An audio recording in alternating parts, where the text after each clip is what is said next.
Olá, boa tarde.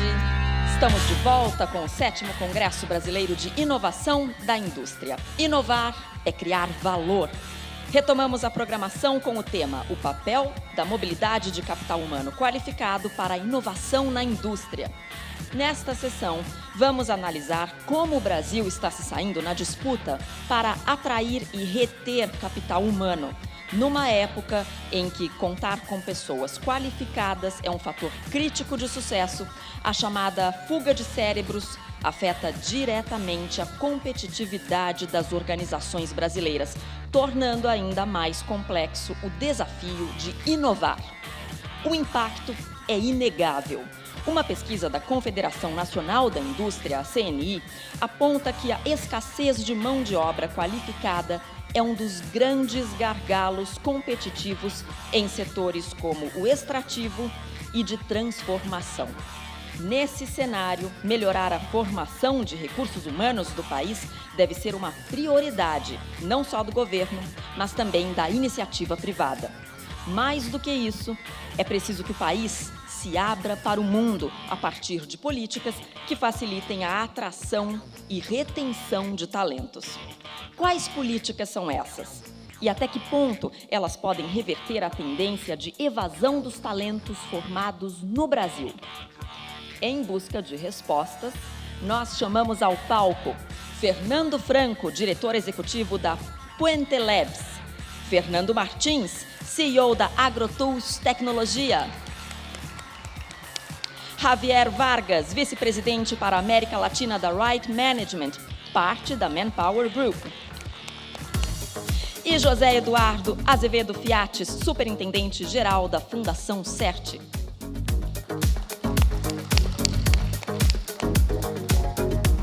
E eu também convido ao palco Jorge Guimarães, diretor-presidente da Embrapi, que será o moderador do debate. Seja bem-vindo.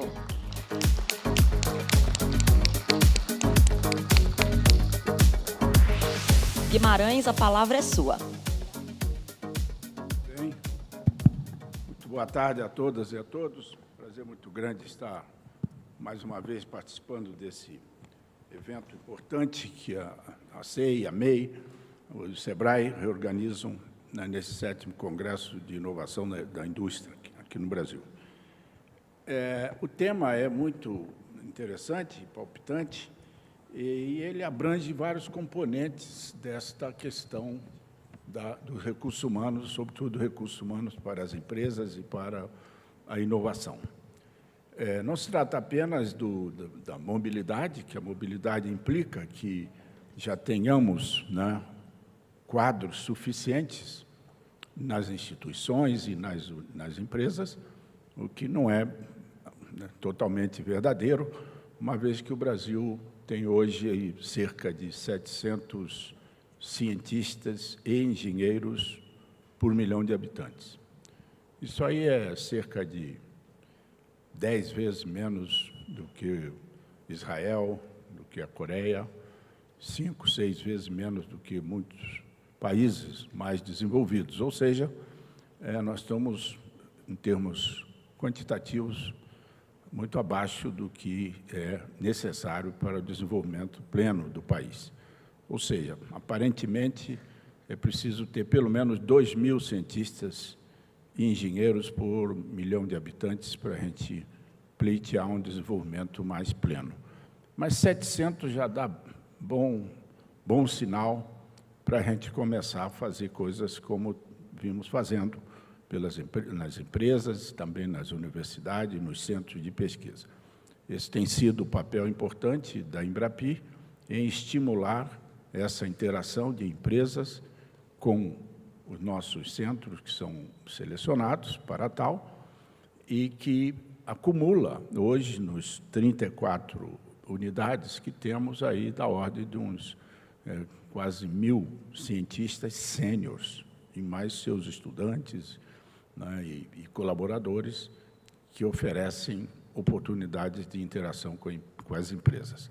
Sabemos que muitas empresas têm dificuldade de criar seus centros de P&D pelas dificuldades brasileiras muito conhecidas, os regulatórios, né, muitas questões que afetam bastante a decisão das empresas em, vamos dizer, incorporarem mais recursos humanos nos seus quadros para fazer os seus próprios centros de pesquisa.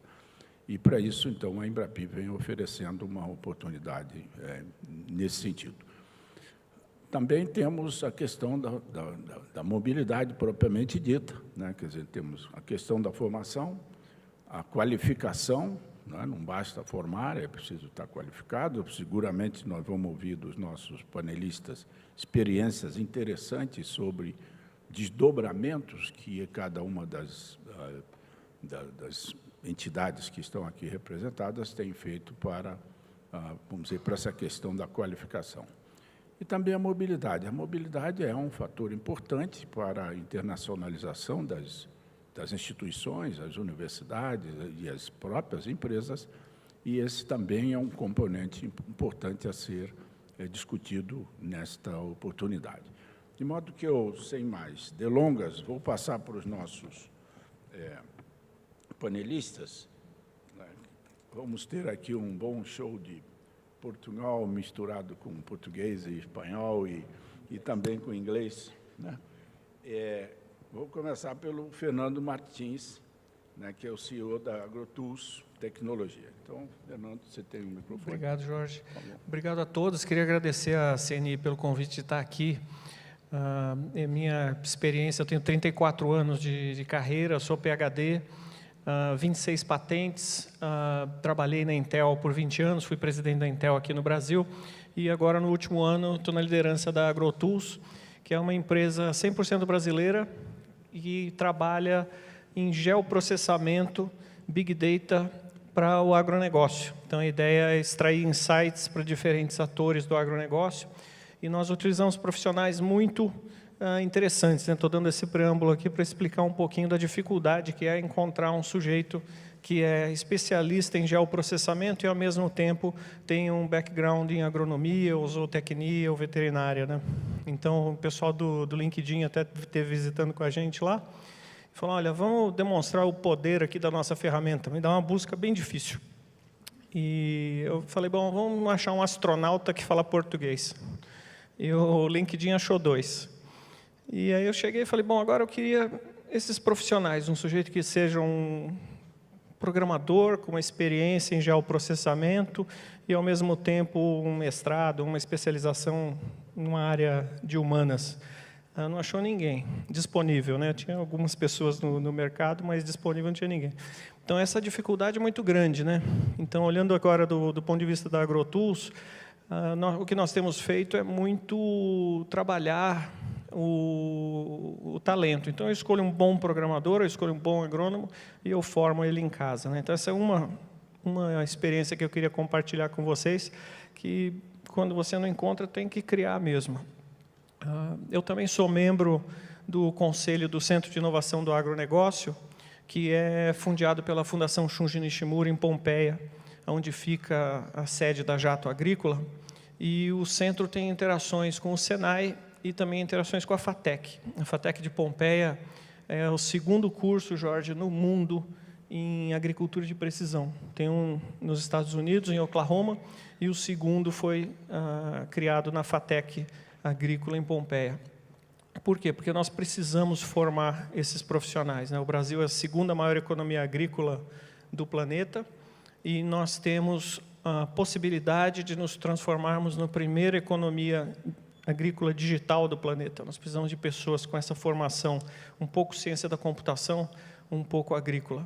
Como isso não existe, a Fundação decidiu criar esses cursos em parceria com o Senai e com a FATEC, né? Então, essa é a segunda experiência que eu queria compartilhar com vocês, e a terceira como indivíduo, né? Eu sou pesquisador, trabalhei em engenharia, tenho doutorado em ciência da computação e fui trabalhar fora do Brasil na época por falta de oportunidade. E aí eu tive a experiência de conhecer a arma secreta dos Estados Unidos no desenvolvimento de ciência e tecnologia, que é o visto H-1B. Os Estados Unidos importam os cérebros, né? Então, você vê ali em Stanford, Carnegie Mellon, onde eu estudei, grande comunidade de chineses, indianos, brasileiros, enfim, todos sendo importados com essa arma secreta, que é uma facilidade tremenda de se dar primeiro um visto e depois, se o cara é bom, um green card e manter esse cara ali, né? Então, esse é o meu tema aqui de abertura, me apresentar para vocês aí. Tomara que aqui no debate a gente tenha bastante para contribuir. Obrigado. Muito obrigado, Fernando. Acho que seguimos com o outro Fernando Franco, que é da Puente Labs. Por favor, Fernando, se quiser falar inglês, fique à vontade. Desculpa, não falo português, so I'm going to switch to English. I'm originally from Mexico, and I'm the director of an accelerator in Silicon Valley for Latin American startups. And I've been living there for 7 years. The mobility of talent is absolutely crucial. And before I did this, I was a representative of Mexico in Silicon Valley. And after that, I was a representative of San Francisco in Latin America. And so I did a lot of economic development, and I worked with a lot of governments in Latin America. And one thing that I learned is that many cities, many states, and many countries in Latin America are still opposed to the mobility of talent to other countries, United States, France, Germany, England. And personally, I'm very much in favor of talent moving into other countries. And the best way that I can explain is with examples. And I can share a couple of examples based on my experience. One will be from the point of view of an entrepreneur, a Latin American entrepreneur moving to the United States, and Latin American employees moving to the United States. So talking about employees, when Silicon Valley normally thinks everything Silicon Valley does is better, right? Nobody does it better than them. But there's a big crisis of talent in Silicon Valley. And they need to bring engineers, designers from other parts of the world. And in Oracle, that's based in Redwood City, they started bringing some Mexican engineers. And after they saw the talent of Mexican engineers, that it was the same as the talent that they had in Silicon Valley with American engineers, they said, hey, why don't we go to Mexico and open an office there of engineering? So they did. They started with Oracle open in Guadalajara, Mexico, like 50 or 100 engineers, very small. And then after a year, they decided to increase 100 more, and then 100 more, 100 more. They went from 100 to 500. And last year, they announced 5,000 engineering jobs in an innovation center in Guadalajara, Mexico. So what happened is the mobility of talent of those few Mexican engineers that moved to Redwood City to work for Oracle showed the company that talent from Mexico was the same. And what happened, it's created 5,000 jobs in a few years of engineering from only one company. So that's a perfect example of how you're losing a few employees, but you're creating in long term 5,000 jobs.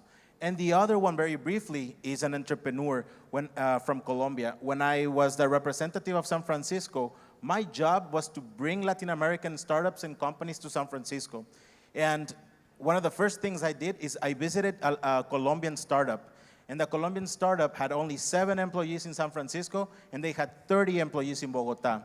And I told to the co-founder, I told her, Tanya, if I get you 4 new clients for in the United States, will you hire more employees in San Francisco? Will you go from 7 to 14 to 15? And she said, Fernando, I'll be very thankful if you get me those clients, but the only thing I will do is grow in Bogota, because in Bogota is where I have the engineers, is where I have the designers. I won't grow here in San Francisco. It's too expensive. So I understood that even if she got more clients as an entrepreneur, she will grow in Bogota and will create better paid jobs and more jobs in Bogota. So that's one of the reasons why I'm totally in favor, and I see the positive impact that the mobility of talent has in Latin America. Thank you, Fernando. Now I go for Javier Vargas, vice-presidente para a América Latina da Right Management. Obrigado, Jorge. Eu vou tentar falar portunhol, aqui para uma mistura entre eu também sou do México, e deixa eu falar um pouco sobre a minha história. Eu sou do México, aos 26 anos morei nos Estados Unidos. Eu fui invitado para colaborar nos Estados Unidos em empresas de tecnologia. Trabalhei primeiro em empresas e morei 26 anos nos Estados Unidos. Agora voltei para o México. Então, igual que o Fernando, eu sou um boomerang mexicano, ele é um boomerang brasileiro que voltou para a cidade. E como morando em um país diferente, uma vê que a adaptabilidade no país demora tempo. Demora alguns... você já tem os skills para trabalhar, mas o tempo que demora para se adaptar à cidade leva tempo. Agora, eu quero falar para vocês outro conceito de mobilidade, que não é só mobilidade geográfica, mas mobilidade em outros níveis. Primeiro, as habilidades. No caso meu, sou engenheiro, agora estou trabalhando com Manpower Group, uma empresa líder em soluções de recursos humanos. Eu não tenho nenhuma coisa a ver com recursos humanos. Então, uma mobilidade para mim é mudar de uma indústria para outra. E o que falamos hoje em Manpower Group é uma revolução em as habilidades. E se espera que para os próximos anos ainda vai precisar uma maior revolução. As habilidades que a gente tem hoje vão ser totalmente diferentes para que se vai precisar daqui a alguns anos. 65% dos trabalhos que a geração C, são pessoas que têm nascido depois do ano 94, 96. 65% dos trabalhos que essa geração vai ter não existem hoje. Então, imagine as habilidades que precisam mudar para aqui para frente. Hoje, a Manpower Group, fizemos uma pesquisa e se espera, perguntando a todo mundo, a empresas, e aqui aos próximos 2 anos, como você espera, ou sua empresa espera que afete a automatização a seus trabalhos. Interessante, 5%, se espera 5% dos trabalhos completos sejam totalmente automatizados nos próximos 2 anos. Mais 45% das tarefas que de um trabalho de uma pessoa faz no dia a dia também vão ser automatizadas. Então, a habilidade, a necessidade de manter os skills, as habilidades atuais e futuras é muito importante. Fizemos uma pesquisa também na Manpower Group para os millennials, perguntando qual é a principal preocupação deles. E pessoas de nossa idade, talvez segurança para nós é ter fundo de aposentadoria, alguma coisa assim. Para os millennials, a segurança é definida como ter as habilidades certas no futuro, manter-se atuais. Então, isso hoje é um grande desafio, por isso falamos mobilidade, além da mobilidade geográfica, também mobilidade de indústria, mas também de habilidades. E hoje, dentro do Manpower Group, falamos também do conceito de employability, ou empregabilidade. Empregabilidade não é mais como o passado, o que você conhece, sino o que você está disposto a aprender. E o conceito agora é learnability, que é a habilidade de aprender. Mas não só habilidade e desejo de aprender uma coisa nova. Então, hoje o desafio maior para as empresas manter uma verba interessante para treinar os seus funcionários. Uma pesquisa também que fizemos aqui no Manpower Group, aqui no Brasil, 43% das empresas respondentes falaram que tem problemas para encontrar vagas, ou as pessoas com as habilidades certas. Perguntando às empresas o que estão fazendo para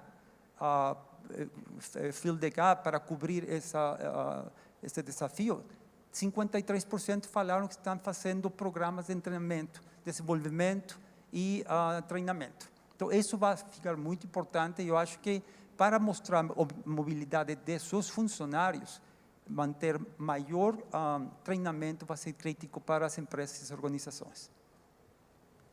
Muito obrigado, Javier. Agora vamos ouvir. Você tem o microfone aí?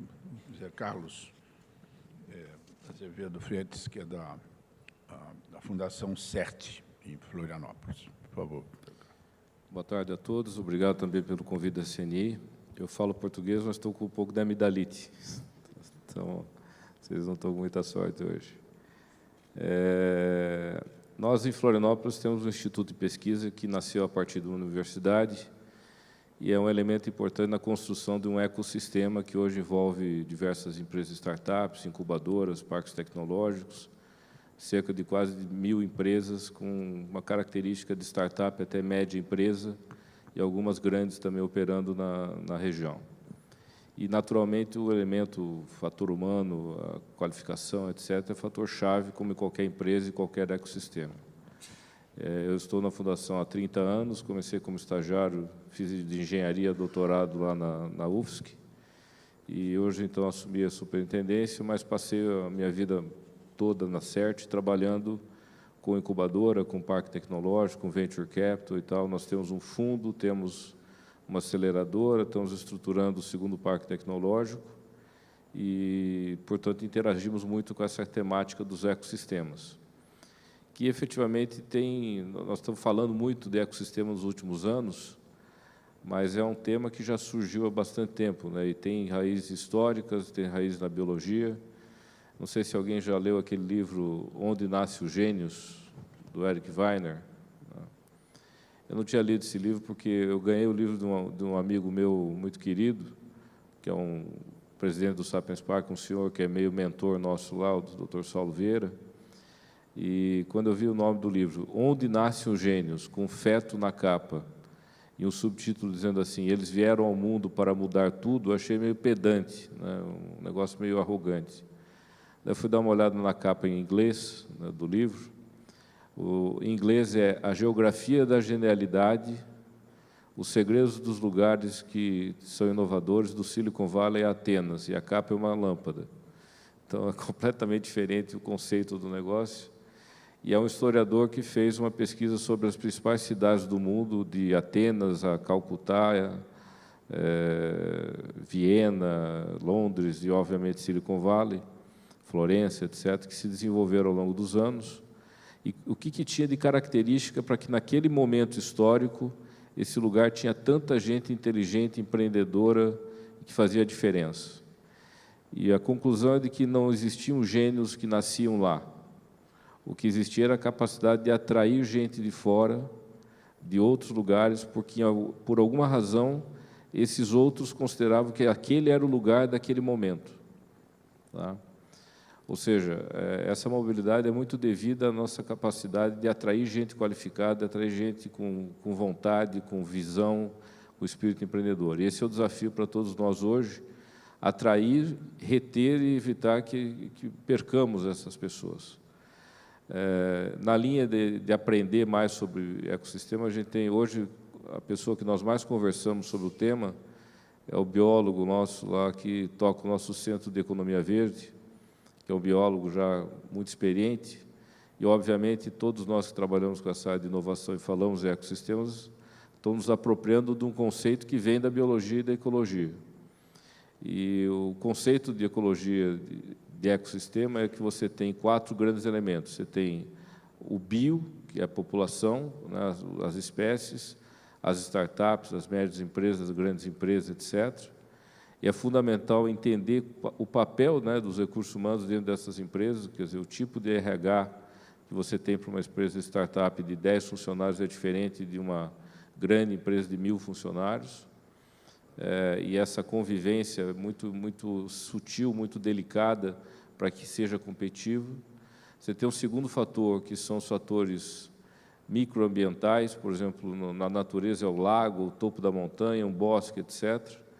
E nos ecossistemas hoje são os mecanismos que nós criamos, as incubadoras, as aceleradoras, os coworkings, os espaços organizados, que têm se disseminado de maneira muito forte no mundo e aqui no Brasil também, inclusive com boa qualidade. Mas aí você tem dois fatores absolutamente chave, que são os fatores abióticos, clima, temperatura e assim por diante, que no caso de um ecossistema de empresas, né, você está falando de qualidade de vida, de infraestrutura, de serviços, de tudo aquilo que é ofertado para que o recurso humano, o bio, sinta-se confortável, motivado e feliz naquele ambiente, consequentemente naquela empresa depois. E, por último, você tem os recursos, que na natureza é água, é alimento, etc. E no ecossistema é dinheiro, é acesso a conhecimento, é acesso a mercado, oportunidade, assim por diante.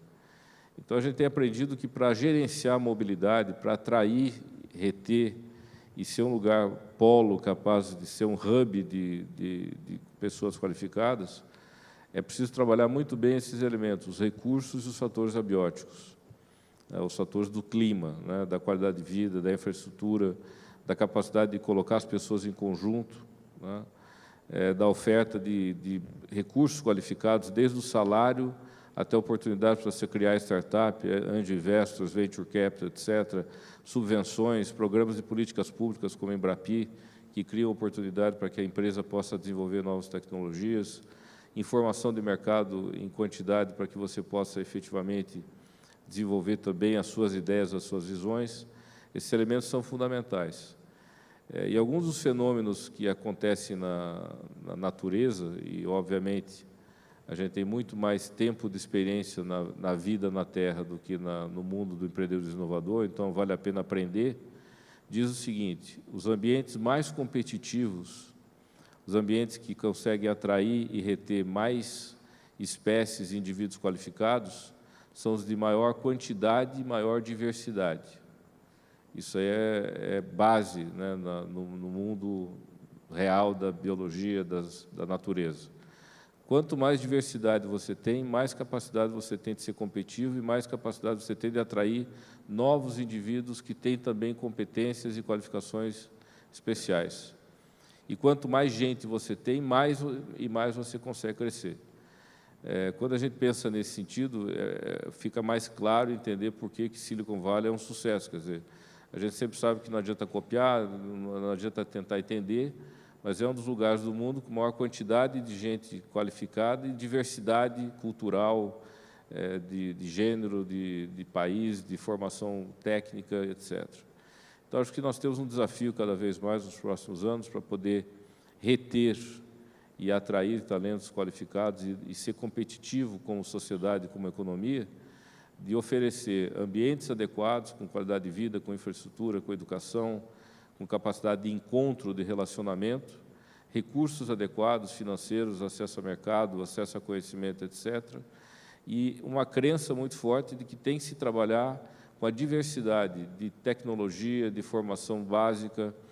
Como foi dito aqui, vai mudar muito a questão da formação, então nós temos que colocar músicos com engenheiros, historiadores com médicos e assim por diante. Essa diversidade vai fazer a diferença e vai nos tornar mais competitivos para fazer o ciclo girar de uma maneira evolutiva, positiva e construtiva. Obrigado, Zé Carlos.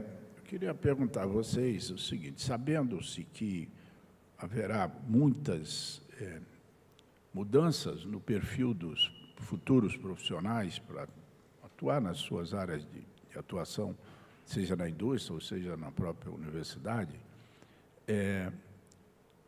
que procedimentos vocês tiveram para adaptar, vamos pôr essa palavra, esses profissionais à atuação da sua entidade, da sua empresa ou do seu organismo?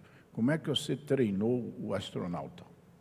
Pois é, para fazer agrobusiness? Para chegar no profissional do agribusiness, nós fizemos, na verdade, treinamento. Nós pegamos as pessoas para criar, literalmente. Temos os profissionais sênior da empresa que fazem toda a mentoria. e pegamos esse pessoal para criar e não importamos. Eu acho que essa é uma dificuldade, né? É muito difícil você trazer o talento externo para o Brasil. Isso seria uma solução. Agora, muita gente deve estar pensando, né? Por que eu vou trazer o recurso humano para o Brasil? Por que eu não levo o problema lá no Silicon Valley? Não é mais fácil, põe no envelope o problema e leva lá. Vou falar alguns exemplos de problemas na agricultura, diferenças entre os Estados Unidos e Brasil, por exemplo. Aqui no Brasil, hoje, se faz plantio direto. Fizemos por séculos a aragem da terra antes de colocar a semente, e lá em Iowa tem que fazer, porque o solo congela, você precisa retirar e revirar aquela camada de solo superior, e o brasileiro descobriu que aqui não precisa. É bacana lá em Iowa também, porque tem um inverno rigoroso no final do ciclo de colheita e mata todas as pragas, né? Aqui no Brasil tropical, as pragas estão lá antes de você plantar. Então, os problemas são diferentes. Você tem que trazer as pessoas aqui para que eles possam ter essa diversidade de talento para resolvê-los, né? Então, no nosso caso, nós estamos contratando profissionais que não são capacitados e treinando eles on the job mesmo, para que eles possam nos ajudar a atingir essa missão da AgroTools, que é analisar o Big Data para o agronegócio.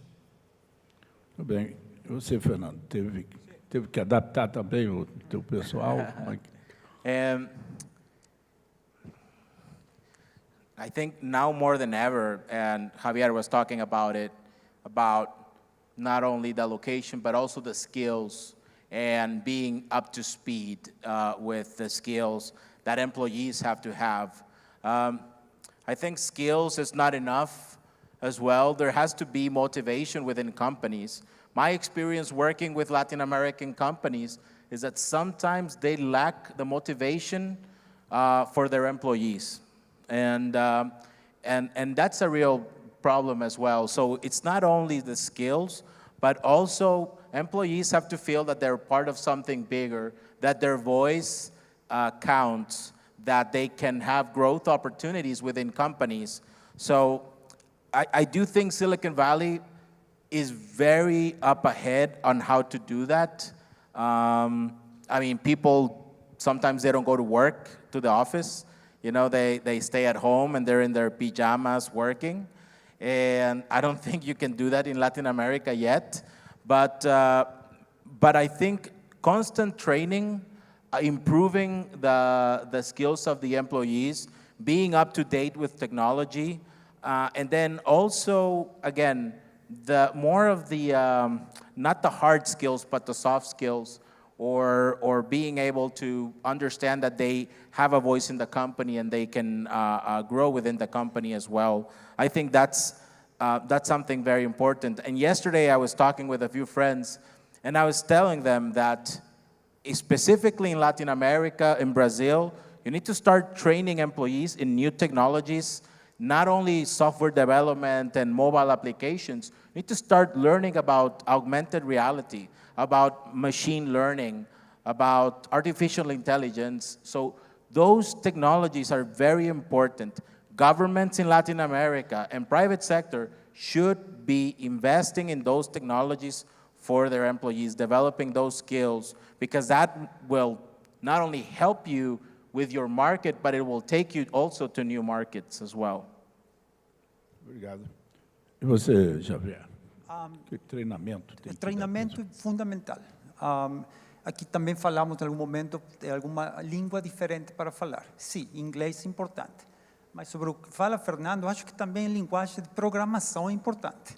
É importante que as universidades, escolas, os governos, desde cedo, comecem a ensinar às pessoas para também ser literate em o que é tecnologia.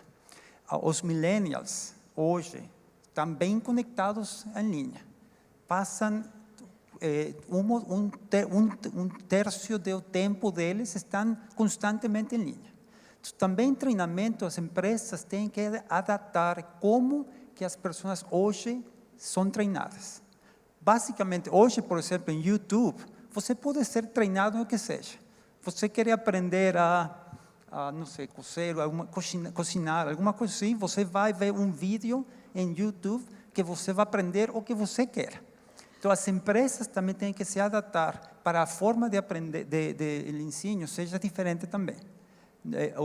O nome é one fits all, não funciona. Agora, one fits one, que seja para cada pessoa. Porque também hoje, dentro do Manpower Group, falamos o conceito de learnability, que falei para vocês, a habilidade de aprender e o desejo. O que acontece, todos aprendemos diferente. Há alguém que gosta de aprender lendo.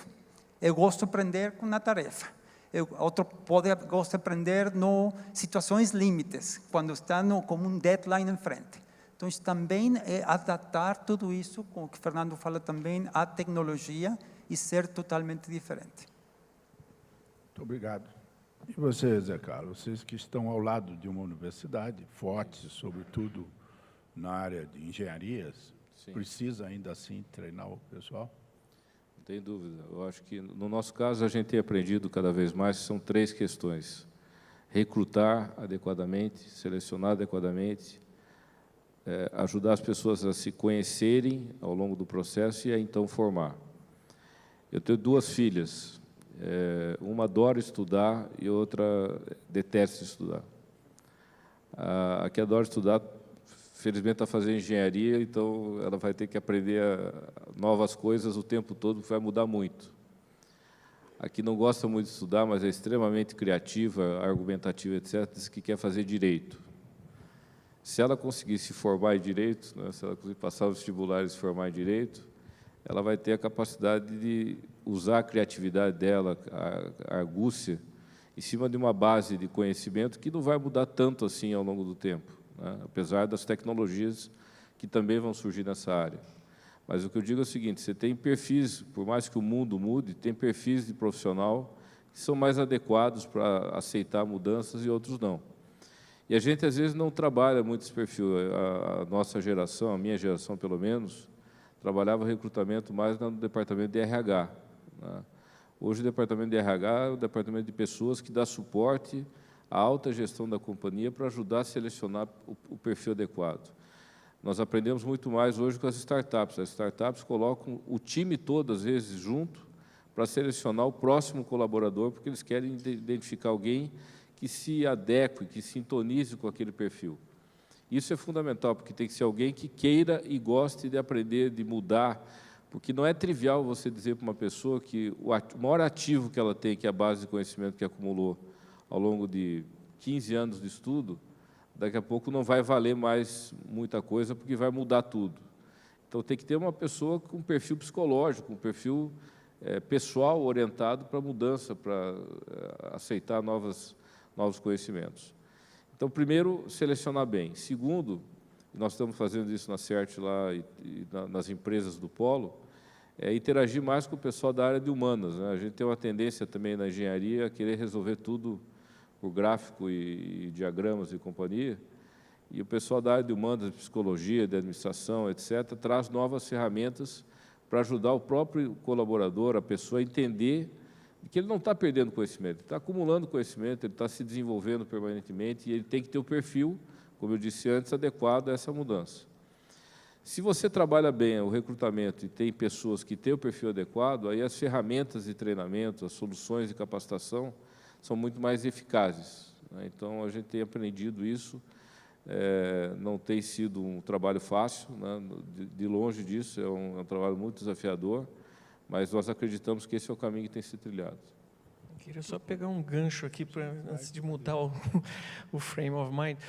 Na FATEC Agrícola, eles descobriram uma coisa, em ciência da computação, 5 anos depois é tarde demais, porque aquilo não vale mais nada, né? Então, na FATEC, o curso de 3 anos, eles estão usando uma técnica que se chama Intentional Learning, que tem muito a ver com esse processo. O menino vai aprender álgebra, você decora isso aí, aprende, faz uma prova e o menino está na cabeça, para que serve isso? Na FATEC, eles decidiram falar o seguinte, você vai escrever agora aqui a solução, vai ser um sistema que vai fazer a prescrição do manejo da soja, esse é o problema. Então, eles oferecem o problema para o aluno. E agora tem um monte de ferramentas da IBM, tem o Watson, tem aqui essa ferramenta da SAP. Agora vocês vão atrás das ferramentas e vão aprender a usar a ferramenta com a intenção de resolver um problema real. Essa é uma técnica canadense que está sendo utilizada na FATEC, que é muito bacana, porque aí primeiro você elimina aquela dúvida, para que serve isso, né, logo no início do ciclo de aprendizado. Bem, vamos olhar um pouco a parte internacional. Se a gente olha o ambiente internacional, a gente detecta algumas coisas muito interessantes. Poucos sabem, mas as 34 unidades em Embrapi, que estão credenciadas, selecionadas de grande número de candidaturas, todas têm um foco tecnológico muito definido e trabalham em pesquisa aplicada, projeto de pesquisa, desenvolvimento e inovação. Mas todas, inclusive os institutos privados, que também nós selecionamos, sem fim lucrativo, naturalmente, todos têm um excelente foco científico. E, a partir daí, eles têm uma força tecnológica num campo bem definido, e é assim, por isso que a gente usa a prova. Muito bem, quando a gente olha o ambiente internacional para a ciência, o Brasil é um dos países que menos colabora com o resto do mundo. Na América Latina, nós estamos abaixo de quase todos os outros países em termos de publicações em conjunto com coautores de outros países. Isso afeta tremendamente o que se chama da qualidade da nossa ciência. Apesar disso, temos grandes desenvolvimentos, etc. Muito provavelmente, isso também se aplica ao setor industrial. Então, eu queria perguntar para os nossos panelistas que fatores esses países apresentam para atrair tanta parceria. A Suíça, melhor não é os Estados Unidos, na área científica, provavelmente na área industrial deve ser. A Suíça é mais de 75% dos artigos científicos dos suíços é feito com outras parcerias, na Europa mesmo e com países do resto do mundo. Depois vem Dinamarca, Noruega, França, Reino Unido, Estados Unidos até que é um pouco menos. Mas o Brasil é péssimo nisso. Nós temos 29% dos nossos artigos. O Chile tem o dobro, o México deve ter uns 50%. Pergunto, por que esses países atraem tanto a competência? Quer começar? Bom, vou dar algumas ideias aqui nesse espaço aí. Existem 4 horizontes, né, de pesquisa. Tem a pesquisa puramente acadêmica, e sendo o horizonte 4, o horizonte 1 seria desenvolvimento de produto, vendas, etc. O Brasil tem uma pesquisa acadêmica muito boa, se medir isso do ponto de vista de publicações. Quando eu mudo o KPI, né, que seria a métrica de sucesso, para número de patentes, é muito pouco. Eu tive num instituto de pesquisa brasileiro com 300 pesquisadores e me mostraram a produção, do ponto de vista de patentes, nos últimos 5 anos, 30 patentes. Nos Estados Unidos, uma métrica de um sucesso médio, sucesso de um pesquisador, é 2 patentes por ano, né? Eu mesmo tenho 26 e era um pesquisador médio no Intel Labs, lá nos Estados Unidos. As ideias, elas fluem para o mercado com essa capacidade de você proteger essa propriedade intelectual, levar isso até a ponta, e isso o Brasil ainda peca muito, né? O INPI, toda a dificuldade, a esteira de patentes é muito complexa, né? Leva 11 anos para se tirar uma patente do INPI, estão patenteando algumas tecnologias de telefones celulares que já não se vendem mais, né? Ainda está na esteira de patente do INPI. Então, essa é uma dificuldade estrutural do Brasil, né? Nós temos investimento em pesquisa, mas ele não é intencional, assim como aquele curso ali, né? O menino recebe um problema específico para resolver, esses investimentos eles acabam ficando num horizonte acadêmico e não se transformam em produtos, né? Então, países como Taiwan, por exemplo, decidiram que Taiwan seria uma potência em semicondutores. E não era um programa de governo, era um programa de Estado. E hoje o Taiwan Semiconductor Manufacturing Company é uma das top 3 no mundo, até com um valor de mercado maior do que a Intel alguns meses atrás. Taiwan tinha essa intenção. A Coreia desenvolveu também uma intenção específica de desenvolvimento em painéis digitais. Com certeza essa televisão aqui esse painel aí foi produzido na Coreia, porque todos são. não tem outro país que é competitivo nisso. E veículos, né? A gente vê os Hyundais, Kias e outros veículos coreanos rodando aqui no Brasil, rodando pelo mundo todo. Programas de governo em que você determina a excelência por construção em um determinado setor. O Brasil não tem isso. Naturalmente, o agronegócio, 27% da nossa economia, se não considerar a distribuição, se considerar a distribuição, varejo, etc., chega a ser 40% da economia.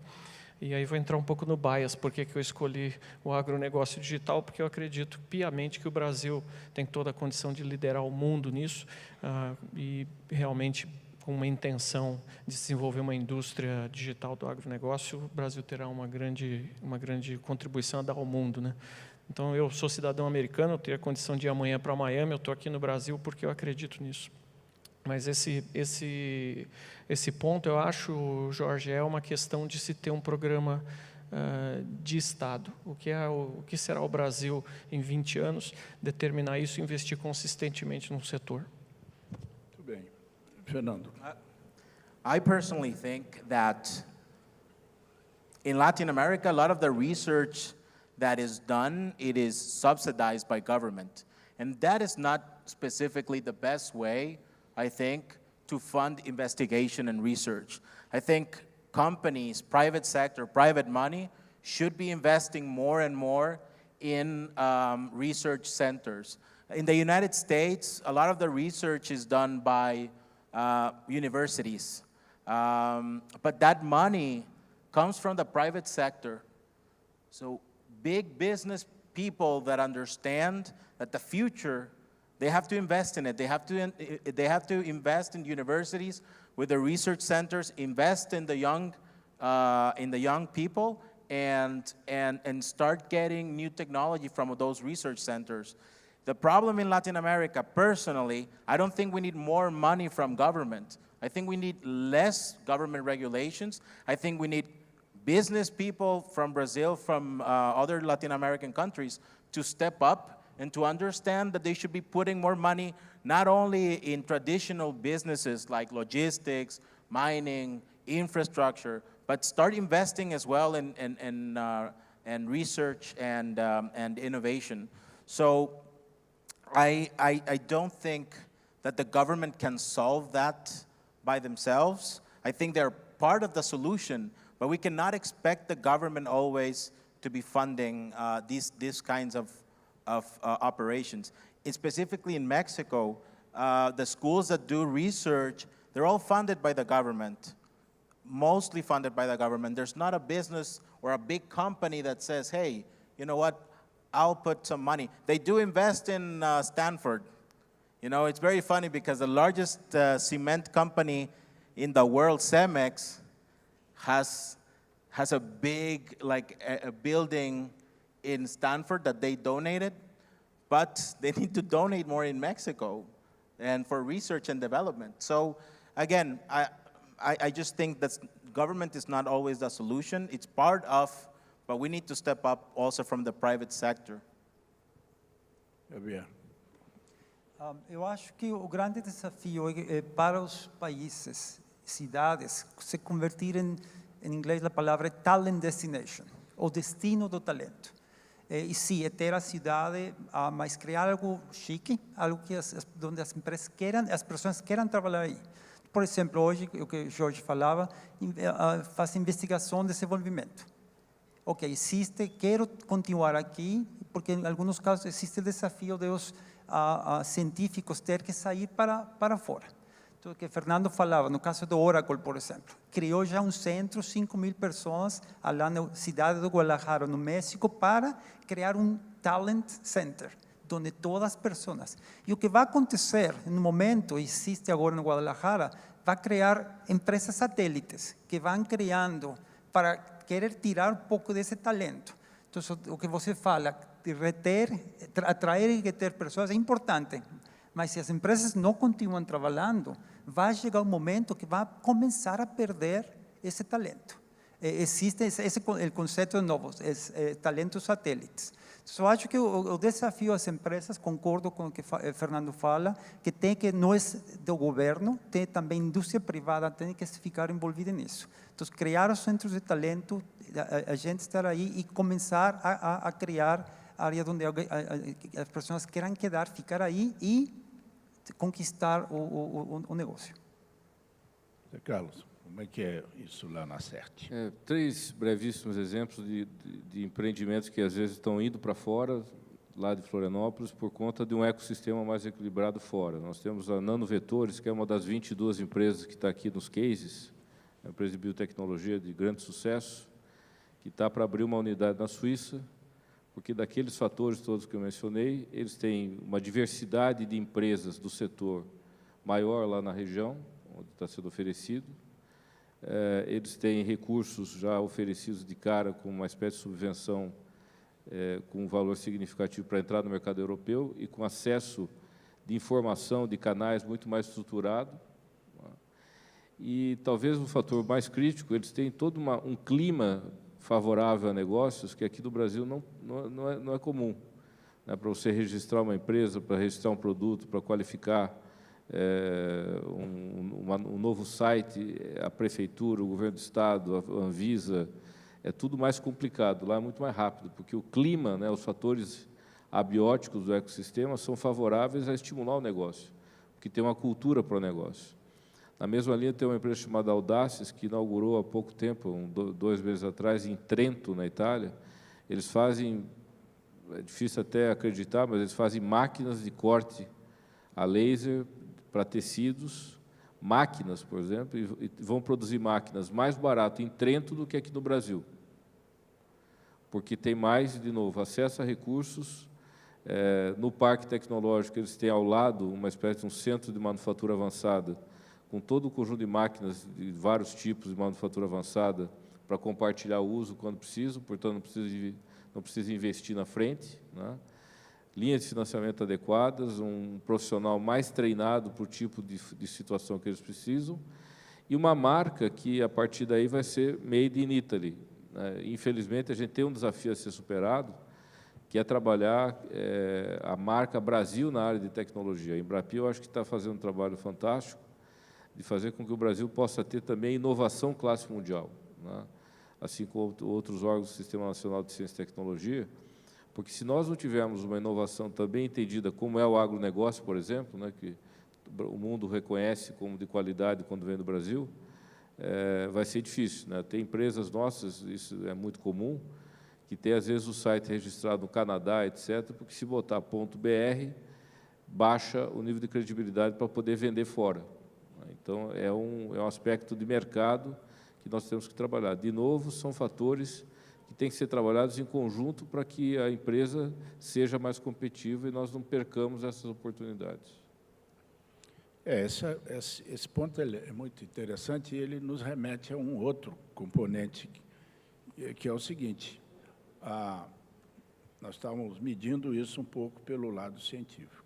Mas o que faz uma empresa? Porque agora não é mais os Estados Unidos, são empresas nos Estados Unidos ou em outros países que têm um poder de atração maior. O que é necessário para uma empresa atrair os talentos? Isso se aplica à empresa brasileira ou à empresa estrangeira que está sediada no Brasil. O que faz com que essa empresa se torne um atrator dos melhores talentos que a gente produz nas universidades? Qual que é a sua experiência? Um pouco é massa crítica, Eu acabei indo trabalhar nos Estados Unidos no laboratório da IBM, e fui trabalhar no laboratório da IBM, que no prédio nós tínhamos 1.400 PhDs.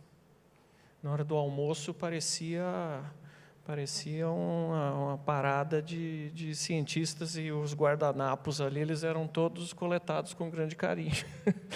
Porque as ideias saíam dali. Você ia almoçar com um sujeito trabalhando no microscópio eletrônico, outro sujeito trabalhando em protocolo de alta velocidade de fibra ótica, e as ideias fluíam. Então, o Silicon Valley, por exemplo, ele é muito interessante porque ele é um caldeirão, ele atrai o sujeito pela complementaridade, pela diversidade. Então, nós temos no Brasil esse necessidade de se desenvolver um ambiente como esse. Aí vamos olhar o que é onde o Brasil inventou e foi muito bacana na nossa inovação. Embraer. Nós geramos ali em São José dos Campos uma massa crítica de mentes capazes de desenvolver esses produtos que batem em todo mundo e realmente desenvolveram produtos excelentes. Embrapa, ao longo dos anos, a semente de soja importada gerava 20 sacas por hectare. Essa safra passada, com sementes genômica brasileira, 76 sacas no mesmo hectare. A Embrapa tem um atrator natural. Vários PhDs que eu conheço, sujeito treinado em Londres, sujeito treinado em outras geografias, retornam para trabalhar no ecossistema Embrapa, que é um ecossistema interessante, né? Esse é um ângulo, assim, do ponto de vista de interesse científico. O sujeito estudou, afinal, quando acaba o PhD, está com 22, 23 anos de escolaridade, ele quer aplicar aquilo e ser parte de um time bom. Então, acho que esse é um atrator. O outro é a facilidade, né? Isso é o caso. O sistema americano atrai o sujeito por quê? Primeiro, ele facilita muito a entrada no país e depois ele facilita muito a manutenção do sujeito. Então, o sujeito que vai conseguir um green card, por exemplo, a fila para uma pessoa normal conseguir um green card é muito longa, mas o sujeito que tem 2 publicações científicas referendadas, ele é acelerado com uma velocidade tremenda. Em 18 meses você está com o green card na mão. Então, existem políticas que facilitam, ou pelo menos não entravam a permanência desse sujeito, né? Eu só complementando, eu concordo plenamente com o Fernando que esse investimento também tem que ser um investimento do setor privado. Aqueles 4 horizontes, um deles está na mão do governo, que eu vou investir na academia para fazer pesquisa de ponta, o outro é produto, né? Então, naquele meio do caminho, a esteira toda tem que estar financiada e esse atrator, ele tem que ser as empresas a atrair o pesquisador. Eu tenho que ter um time, eu tenho que ter um laboratório. E eu vejo isso assim claramente numa das empresas que eu conheço aqui, a Jato Agrícola, a Fibria, outra empresa que tem um departamento de pesquisa no Brasil muito grande, a Dupont Agrícola tem centros de pesquisa aqui no Brasil, porque o problema é aqui. Enfim, estou citando algumas empresas, são dezenas, né? Mas o setor agrícola ele é um setor que atrai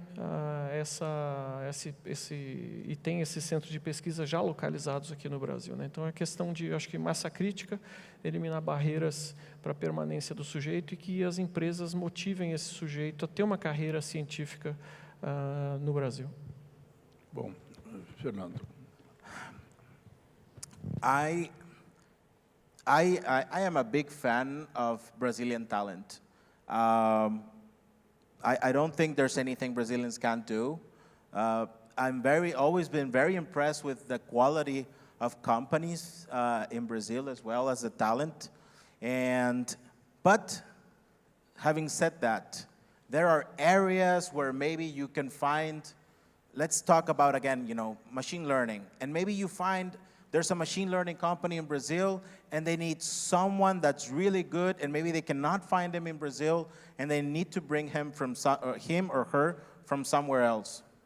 I don't know the immigration laws in Brazil. What I can say is that personally, and you may disagree with me, and I was mentioning this yesterday also in a dinner with the friends, I don't feel that specifically Sao Paulo is a global city. It doesn't behave like a global city. It is a global city. It's one of the top 15 economies in the world if they were cities by themselves. But it doesn't act like Los Angeles. It doesn't act like London or Tokyo or New York. And it should be acting like that. Those cities understand that they need to attract talent from other places. They need diversity. And you don't see that much in Sao Paulo acting like a global open city for foreigners to come in and to complement and contribute to Sao Paulo and to the Brazilian economy. So that is one personal observation. You may disagree with me on that one. I think that, I'll give you an example because I love examples. There was in Silicon Valley, there was a demo day for startups. It was the Mexico Demo Day. and there were 12 startups from Mexico presenting at Google to Silicon Valley investors. Half of the founders of the startups were not Mexican. There was one from Netherlands, 2 from Spain, 1 from the United States, 1 from Australia, another one from Sweden. Half were not Mexican. And when I asked them, why did you launch your startup in Mexico? Why did you go there and start the startup over there? And they said, Mexico still needs a lot of things. You know, Sweden, Australia, the United States is very competitive. And the economy there's a big market in Mexico. So they said, look, there's a lot of things that need to be developed in Mexico, and there's a big market, and there's talent. I'll go there. It's cheaper to operate. And you don't see that. If you have a demo day Brazil in Silicon Valley, I've been to 2, 3, it's always Brazilians presenting. You don't see that diversity like you see in other countries of Latin America. Chile opened the Startup Chile program to anyone in the world. They'll give them $30,000 and they'll give them a visa for 6 months. So again, I think just simply not knowing the immigration laws of Brazil, but opening the city, opening the country more to foreign talent will do great things for the innovation industry. Xavier. Yeah, agree. Eu concordo com isso. Tem exemplos. Canadá, por exemplo. Canadá é uma economia muito aberta à imigração. Acho 20 e poucos % das pessoas que moram no Canadá são hoje imigrantes. Mas Canadá começou tudo isso desde os anos 60. A abertura da economia, de imigração, desculpe, está baseado em uma meritocracia. Então, isso faz que seja uma muito mais importante, um foco de talento muito importante. A diversidade é fundamental. Aqui no Brasil, como outros países da América Latina, está fechada para a imigração. Agora, Fernando fala de imigração no México. Hoje, o México também é considerado dentro dos poucos países, o nível é muito baixo, o nível de imigração que tem. Mas o investimento é importante. Também no México, muitas pessoas chegam lá porque estão perto dos Estados Unidos. Então, ficar perto também ajuda. Então, o desafio para o Brasil, que está longo de qualquer cidade, de qualquer país, e também manter fechado a parte de imigração, economia e outras partes. Existem outros fatores também para atração, e agora quero falar um pouco sobre o ponto de vista de empresas. Porque eu acho que também as empresas têm a oportunidade de ter maior atração do talento. E para isso as empresas têm que criar ou desenvolver, que falamos como a marca empregador, employer brand. Por que é importante? Porque hoje, e falava para vocês os millennials, fizemos uma pesquisa na Manpower Group o ano passado, e quebraram muitos paradigmas que escutávamos dos millennials, que não gostam de trabalhar, que não trabalham muito tempo, coisas assim. Mas o primeiro paradigma que quebrou que foi os millennials gostam de ganhar dinheiro. Então, isso é importante.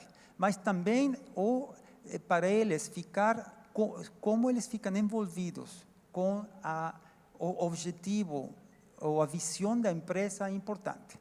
E também o aspecto social da empresa. Como a empresa está ajudando ou é parte da comunidade. Então, isso acho que hoje é muito mais importante para frente, para atrair talento dentro das empresas. Eu como pessoa, como contribuo ao benefício da empresa, e 2, como que a empresa está ajudando a sociedade que está aqui de domínio. Então, isso é crítico e hoje é algo que a gente não pode ocultar. Existe, você vê pesquisas em internet, redes sociais. A reputação de uma empresa está disponível no momento. Hoje, dentro do Manpower Group, também fizemos pesquisas como os candidatos procuram uma vaga. E o primeiro que eles fazem, eles ou elas, é procurar qual é a reputação da empresa. Então, eu vou ficar lá, então a marca empregador é fundamental e acho que as empresas têm que começar a cuidar muito disso. Tratar a seus funcionários como consumidores. Da mesma forma que uma empresa cuida o consumidor, tem que cuidar a seus funcionários. Eu prometi para você algo, eu vou cumprir. Prometi salário, benefícios, prometer algumas outras coisas. Porque senão a pessoa vai sair. Os millennials, voltando de novo, hoje, vai passar, quanto tempo vai passar em suas, ou quantas empresas que eles vão estar entre sua carreira. E não só como vai ser a forma de trabalhar, mas é o estilo ou socialmente como vai ser. Por exemplo, hoje tem muito mais pessoas que querem trabalhar como freelancers. Já a relação empregado-empregador não é igual. Querem trabalhar por projeto, querem trabalhar um tempo e depois vou ir um tempo fora para passar tempo livre. Então, as empresas têm que adaptar tudo isso para criar políticas modernas, contemporâneas, para poder atrair o talento que precisam na empresa. Bom, Zé Carlos. Concordo aqui com os meus colegas. Eu acho que, basicamente, lugar de sucesso, vizinhança de sucesso, atrai gente que quer ter sucesso, quer vencer. Gente boa atrai gente boa. Aquele estudo das cidades históricas vencedoras mostrava que onde você tem a fama de que aquele lugar é de sucesso, as pessoas querem ir para lá. Claro que o fator daí, salário, trabalho, condições de trabalho, tudo é fundamental, mas ele acredita que se tem gente boa lá é porque há boas condições. Eu moro em Santa Catarina, moro em Florianópolis há 30 anos, mas passei a minha infância aqui no interior de São Paulo, numa cidade chamada Itararé, muito pequena. Portanto, eu tive a felicidade de ser palmeirense, né? Então, vocês sabem que o nosso Jesus, né, optou pelo Manchester City quando ele decidiu sair do Brasil. E ele basicamente optou porque o técnico chamou, e tinha uma promessa de um time vencedor. Talvez ele tivesse uma proposta econômica muito mais atraente para um outro país, né? E a gente sabe outros países que pagam muito mais. Mas ele não teria um time capaz de ajudá-lo a vencer, um time de referência, para poder servir de referência para ele também em termos de aprendizado, de crescimento, assim por diante.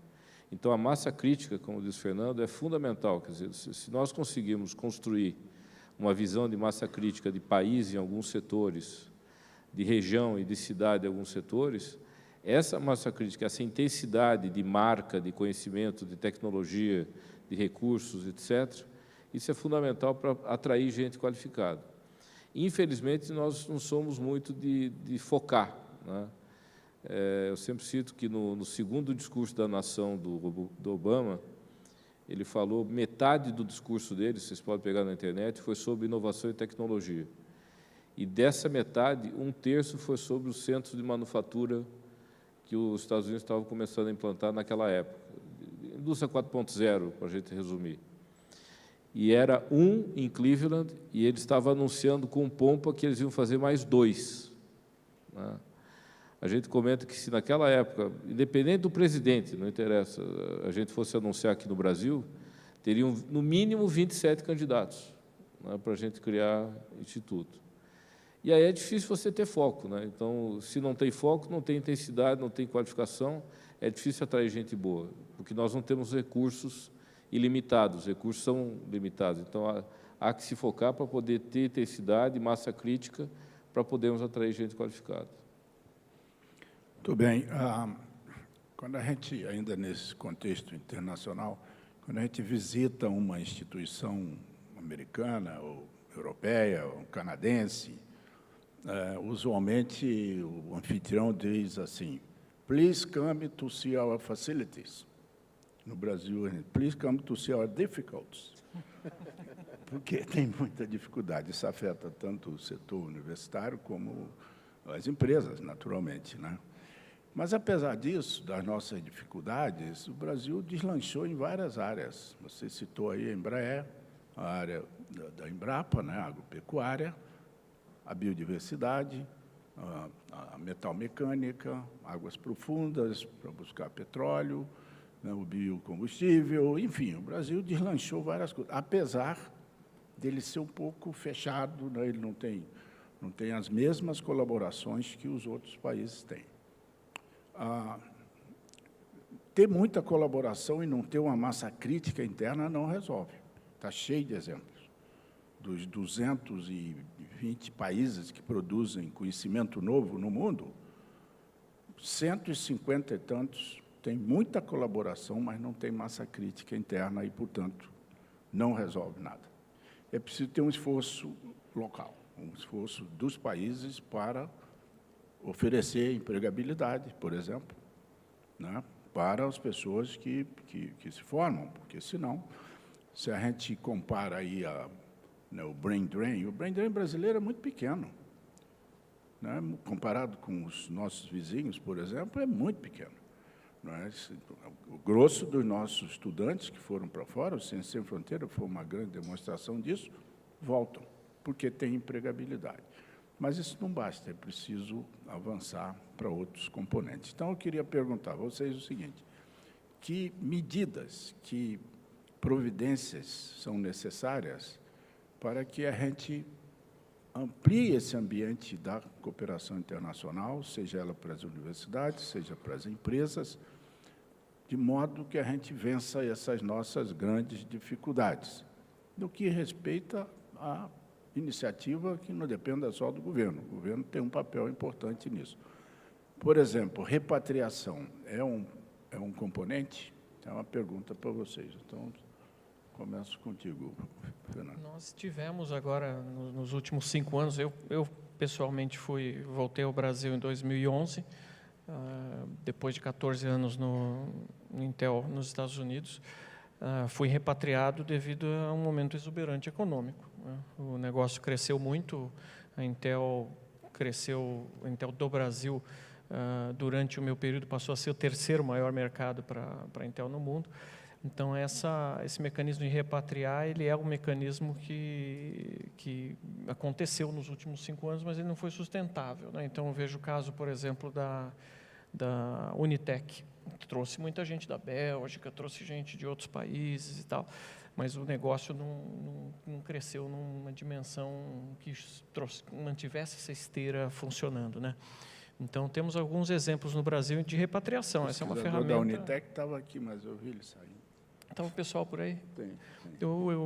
Hércules é muito meu amigo, né? Mas quando a Unitec foi criada, no início dos tempos, tinha até um outro nome, era SIG Semiconductor, tinha uma curva de crescimento muito grande, com uma demanda muito grande para os produtos, né?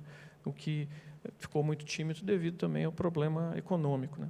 Mas essa esteira de repatriação, ela é uma ferramenta, mas isso tudo depende de se formar massa crítica, de se ter esses núcleos de pesquisa perene, com produção perene, gerando novas gerações de oportunidades também, né?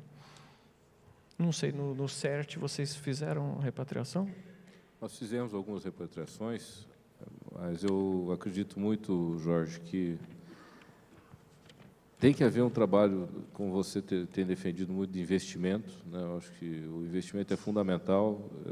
Na segunda-feira passada teve o evento de início da comemoração dos 50 anos da FINEP no Rio, e foi discutido durante alguns discursos-chave lá a necessidade da nossa comunidade, isso é assunto já antigo, mas a gente não muda, da nossa comunidade fazer com que o tema ciência, tecnologia e inovação seja um tema de pauta nacional, seja um tema de pauta diária, seja um tema de pauta comum, quer dizer, entre no discurso do dia a dia. A gente não tem muita liberdade, fica às vezes meio constrangido em falar desse tipo de assunto. Para convencer os políticos, para convencer os tomadores de decisão a colocar mais recursos, porque os projetos dão resultado. Nós temos um histórico, não tem mais essa história de que não tem programa de sucesso, não tem track record. Tem track record, a gente tem track record de vários programas de governo, de relacionamento de PPP, de parceria do setor público-privado. Então, tem que haver um investimento para que haja a possibilidade de viabilizar a repatriação e projetos de cooperação internacional. Esse investimento consequente de um processo cultural também ajuda a criar uma imagem de que o Brasil é um bom lugar para a inovação. Portanto, venha trabalhar aqui que você vai ter sucesso. Acho que isso também tem um aspecto de imagem, de marketing, de marca, de comunicação. E eu vejo também que a gente tem que agir no macro, mas tem que também pensar no micro, nas estratégias. Por exemplo, lá na CERT nós temos conseguido trabalhar com o pessoal no exterior e trazer gente também em projetos do exterior com uma estratégia muito simples. A gente já tentou várias alternativas no passado, que é trabalhar com multinacionais de fora e daqui, né? Quer dizer, os projetos hoje que funcionam, nós temos um projeto com a Siemens, que a CERT está fazendo um projeto de P&D para a Alemanha, para a Siemens na Alemanha. Há uma cooperação lá, porque houve uma confiança do time daqui. Quer dizer, é muito mais fácil fazer essa conexão quando você tem a multinacional que já tem o canal intercultural, interpaís estabelecido.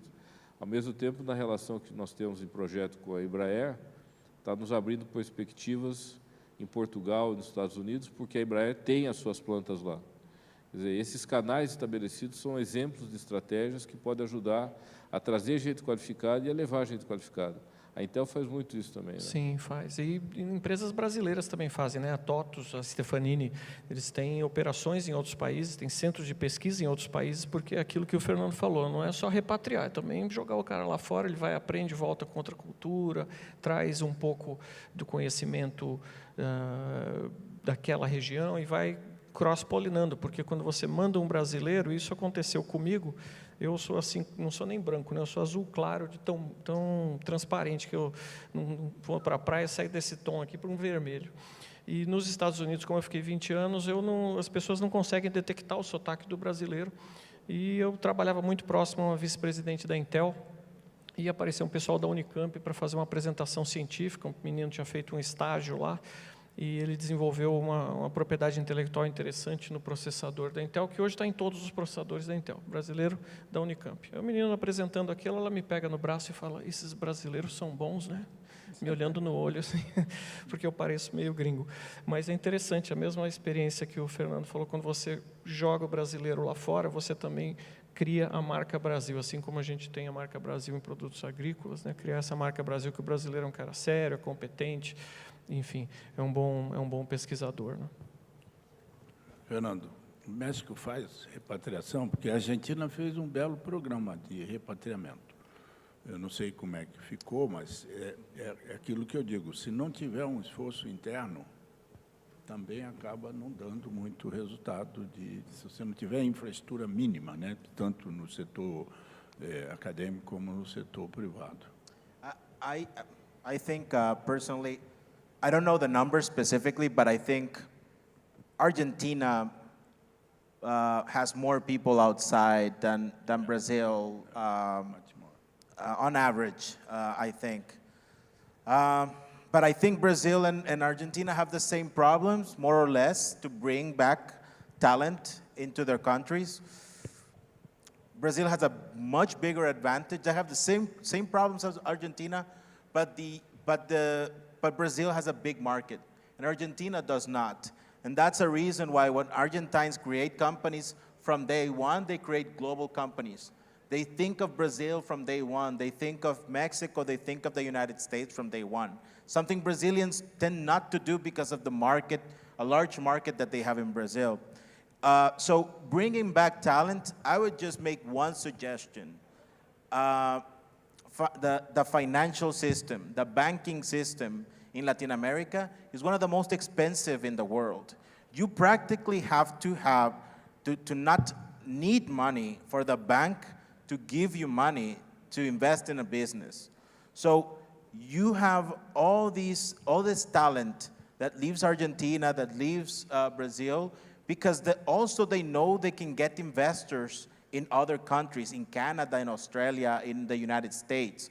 So one way to bring back that talent, and the talent that has gotten all this experience in other developed markets, is to have money for them. If they bring the expertise and they bring the know-how, why would they have to put their own money, right? I mean, in other developed economies, if you have that, you bring that to the table. A chef does not invest in their own restaurant, right? Other investors put money for the chef because the chef is putting the talent. So it's the same thing. If we have talented Brazilians that want to come back to Brazil, and create a company and bring their know-how, they should have financing opportunities, financing advantages to come back to Brazil. That is where the government should come in, maybe. And that's also, of course, private sector. But the banking system is very expensive, again, in Latin America. And it's very hard for them to get a loan to invest in something with the interest rates, right? When I moved to the United States, I bought a car, and I got a 7.14 interest rate, 7.14. All the Americans were crazy. They said, that's horrible, don't sign it, don't buy that car, it's a horrible deal. In Mexico, I was getting 45% interest rate. The United States was 7, I didn't even negotiate, I signed there. Like everyone said I was stupid in the United States, I was very happy. Because in Mexico, the car I had, 45% per year I was paying. So I don't want to go back to Mexico and pay 45% interest rate, right? If we can improve conditions, the banking conditions in our countries, that will help talent that has left to probably come back and trust the country again. Jorge, queria reforçar esse ponto que o Fernando chamou a atenção. Essa coisa de que a gente cria startup, ou enfim, cria empresa para o mercado nacional porque ele é grande, é uma coisa que irrita, né? Porque assim como nós achamos que é grande, o estrangeiro também acha que é grande e vai atacar o mercado mais cedo ou mais tarde. Nós tivemos, há mais ou menos uns 8 anos atrás, a gente sempre conta essa história porque é uma referência para o nosso ecossistema lá em Florianópolis. A visita do embaixador americano com uma delegação de pessoas técnicas e tal, que visitou o parque. Já tinha ido em outras 5, 6 cidades aqui do Brasil. E, numa sexta-feira, ele fez o balanço final lá na fundação. E um senhor, que nós não tínhamos feito o trabalho de casa para saber quem era a delegação, levantou a mão e disse, eu queria fazer um comentário. Eu visitei junto com o embaixador aí 5, 6 cidades ao longo dessa semana, foi ótimo, vocês têm empresas fantásticas, eu vi coisas muito interessantes, mas é o seguinte, em todo lugar, eu vou dizer para vocês, já que eu estou aqui em Florianópolis, se vocês não conseguirem desenvolver algumas empresas globais de sucesso, que não precisa ser a neura do novo Google, mas uma empresa competitiva internacionalmente, vocês não serão um ecossistema competitivo. Então, eu realmente estimulo que vocês façam isso, que criem empresas com pensamento global, porque é isso que vai fazer a competitividade do ecossistema como um todo. Quem falou isso foi o Floyd Kivami, que é um dos sócios da Kleiner Perkins e membro do Conselho de Tecnologia da Casa Branca. E a gente tem insistido muito nisso na região. Infelizmente, nos últimos 6 meses, 2 empresas de marketing digital de Florianópolis, a Nelway e a RD, fizeram, respectivamente, operações de 60 e 40 milhões de dólares no Silicon Valley para atuar globalmente. Quer dizer, a máquina está começando a girar. A atração é muito importante e hoje vemos que tem uma estratégia que alguns países estão adotando e também algumas empresas.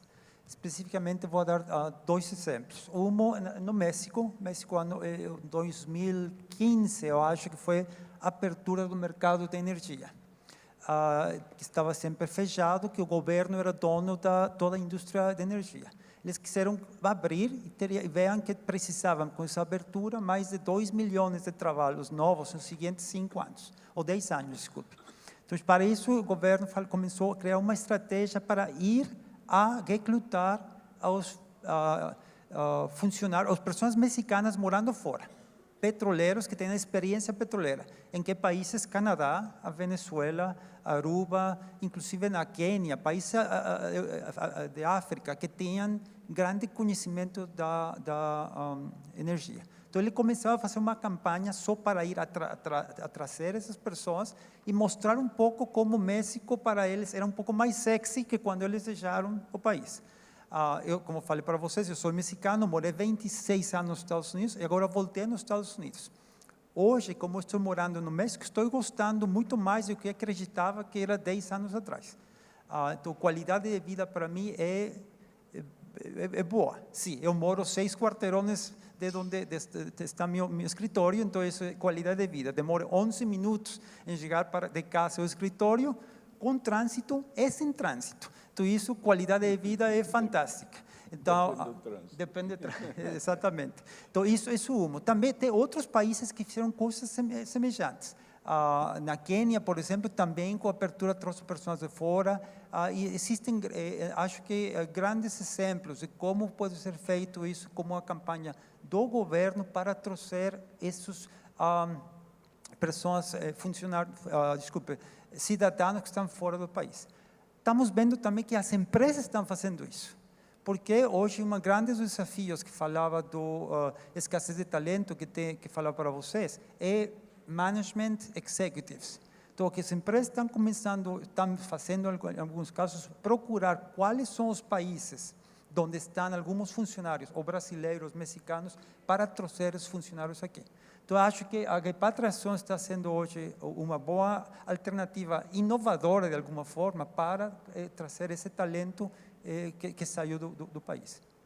Muito obrigado. Acho que estamos chegando ao final da nossa sessão.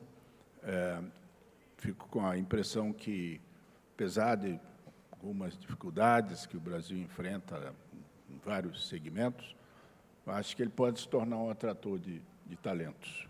Isso, mais ou menos, ficou aqui evidente pelos nossos 4 panelistas. Isso deixa a gente com um espírito de otimismo, né, que é importante no momento em que o Brasil começa a ver que nossos caminhos são outros. Quero agradecer muito a presença de todos que se mantiveram aí firmes, ouvindo os nossos panelistas, seus comentários, e, portanto, a todos, então, boa tarde, e vamos para outra temática. Obrigado.